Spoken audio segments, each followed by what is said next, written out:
Por que a esquerda no Brasil, o governo de esquerda, este governo especificamente, não tem essa visão estratégica com a Amazônia? Ou tem? Tem a visão, mas não pode assumir. Por quê? Porque fez um acordo com esses interesses internacionais. Para o presidente Lula ser eleito, fez o acordo com o Partido Democrata, que veio aqui pressionar pelas eleições. A França apoiou, a Alemanha apoiou, a Europa Ocidental e os Estados Unidos tinham aqui uma candidatura, que era a candidatura do presidente Lula. Como assim veio pressionar? A que o senhor se refere? As visitas que o secretário de Estado, o secretário de Defesa dos Estados Unidos fizeram aqui antes das eleições, no sentido de que o Brasil deveria se conduzir por regras que assegurassem a transparência eleitoral. Veio essa pressão. Essas visitas estão registradas na imprensa. Então, essa aliança foi feita. Por que é que a Marina foi nomeada ministra do Meio Ambiente? Você sabe qual é o peso político da Marina no Congresso?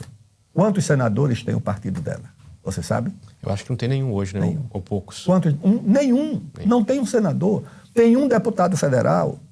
Agora, quando o governo contingenciou, ou seja, congelou os recursos de 37 ministérios, qual foi o único ministério que escapou do contingenciamento? O Ministério do Meio Ambiente.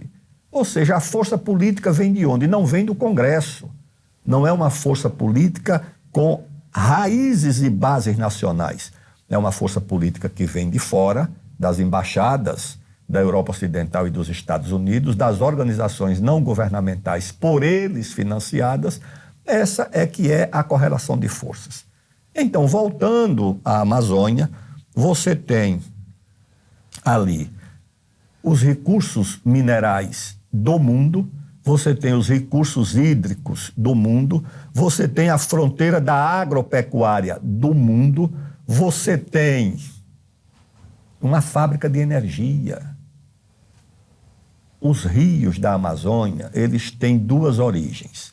Você tem a planície, ao norte você tem o Planalto das Guianas, com muitos rios que descem em direção à planície, e do outro lado, ao sul, você tem o Planalto Central, com uma série de rios, formando cachoeiras, corredeiras, que são fábricas naturais de energia.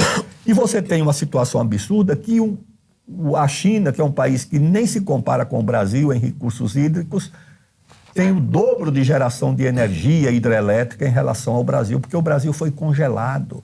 Você tem na Amazônia, meu prezado Bruno, a convivência de 3 governos paralelos. O governo oficial, o governo do Estado paralelo das ONGs, financiadas do exterior, e agora o governo do Estado paralelo do crime organizado. E numa situação absurda.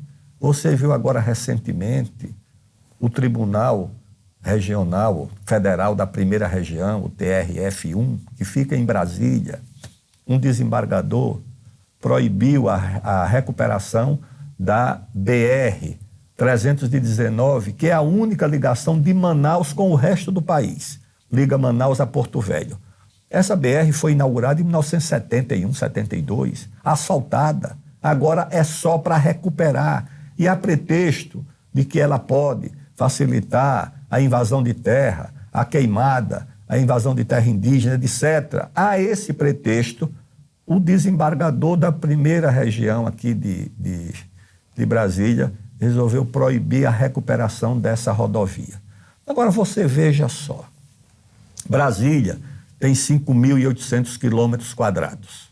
Brasília tem 32 mil ou 30 mil quilômetros de vias asfaltadas.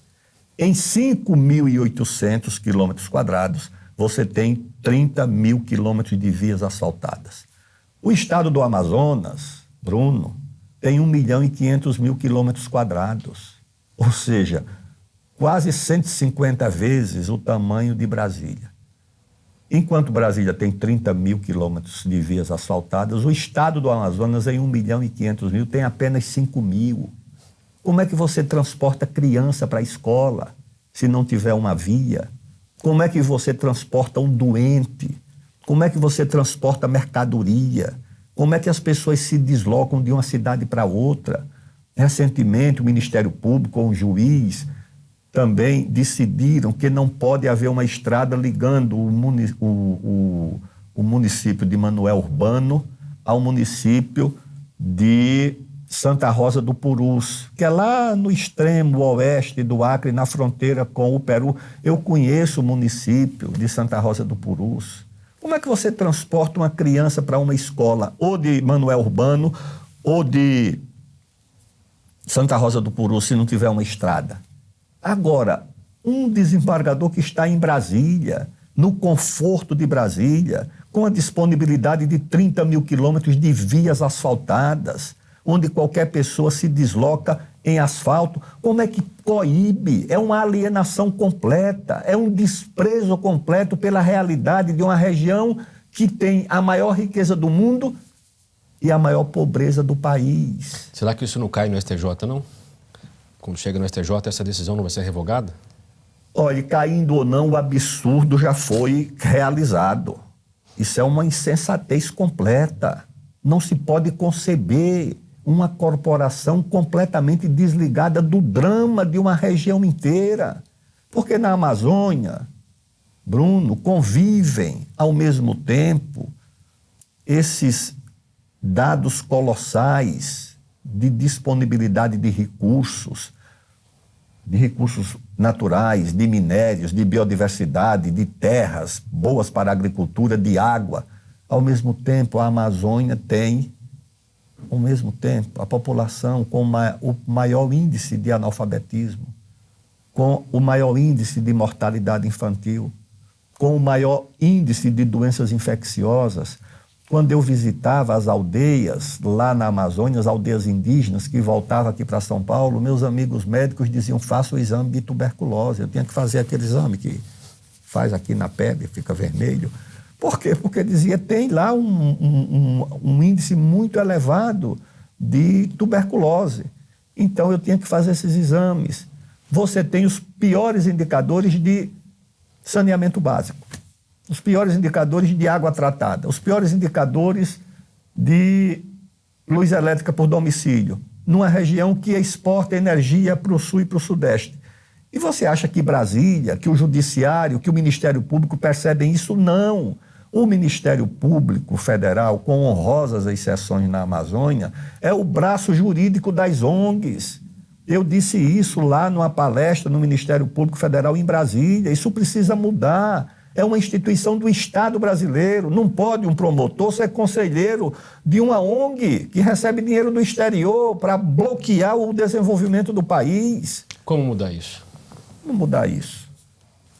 Primeiro precisa a Amazônia ser compreendida, porque a Amazônia aqui no sul e no sudeste nos chega pela versão dessas organizações financiadas do exterior. Não chega pela realidade do que existe na Amazônia. Ninguém conhece a Amazônia. Então as pessoas aqui acham que a Amazônia é isso, como a Marina disse a secretária do Tesouro, Janete Yellen, um paraíso ou um santuário. Que paraíso? Mas ela conhece a Amazônia, Marina. Conhece a Amazônia e por que não ficou lá? Por que mudou para São Paulo? Por que abandonou o paraíso que ela disse para Janete Yellen? Venha, nos ajude a proteger o paraíso. Paraíso imagético, paraíso pictórico, paraíso sonoro. Usou lá uma série de qualificações para definir o paraíso. Paraíso para quem? Nem para ela é, porque ela e a outra do Ministério das Populações Indígenas vieram para São Paulo em busca do conforto, da segurança e da tranquilidade da nossa metrópole, tá certo? E deixaram o paraíso para lá. Vieram se eleger aqui. As duas são deputadas federais por que estado? Não é pelo Acre, pelo Amapá, por Roraima. Não, é pelo estado de São Paulo. O paraíso ficou para lá. Então, paraíso para quem? Paraíso para uma população. E é na população indígena, Bruno, que estão os piores indicadores dos piores indicadores. O IBGE publicou as cidades com maior índice de analfabetismo no Brasil. Você sabe qual foi a cidade que ocupou o primeiro lugar em índice de analfabetismo no Brasil? Qual? Foi a cidade que tem o maior índice de população indígena do Brasil, a cidade de Uiramutã, que eu conheço, eu estive lá. Não estou falando porque eu ouvi falar. Eu fui em Uiramutã várias vezes. O prefeito é indígena, a maioria da Câmara é indígena. Fica em Roraima. Onde é que está o maior índice de analfabetismo do Brasil? Nessa cidade. Depois você tem lá Jacareacanga também. São as cidades indígenas as que têm os piores indicadores do Brasil. A Universidade de Harvard publica lá uma classificação sobre qualidade de vida. Dos 20 municípios com pior qualidade de vida do Brasil, segundo esse indicador da Universidade de Harvard, dos 20, 17 estão na Amazônia. E dos 17 da Amazônia, quais são os que lideram? Uiramutã, Jacareacanga, que são os municípios que têm a maior presença de população indígena. Bruno, isso demonstra o fracasso do Estado brasileiro, o fracasso da política dessas ONGs em relação aos índios. Não conseguem proteger nem os indígenas, nem a natureza, não conseguem proteger nada a não ser os próprios interesses que estão por lá. Aí você chega em Paragominas, como eu cheguei, o pessoal que me recebeu em Paragominas diz: acabou de sair daqui uma missão científica alemã que veio aqui em busca de uma planta que pode oferecer a cura do Alzheimer. Eu acho uma coisa meritória você ter pesquisadores do mundo inteiro na Amazônia, porque a contradição é essa. Os maiores cientistas da Europa, dos séculos XVIII e XIX, os maiores, os melhores, vieram para a Amazônia e produziram ciência de boa qualidade. Deixaram um inventário valiosíssimo sobre os recursos da flora, da fauna na Amazônia. Agora, era a ciência dos impérios coloniais. Vinham nos estudar não em busca do nosso bem, mas em busca dos nossos bens. E isso acontece até hoje. Você tinha essa ciência de grande qualidade a serviço de interesses que eram os interesses dos impérios coloniais. É sempre assim, tá certo? Produz-se boa ciência, mas nem sempre o objetivo é o melhor.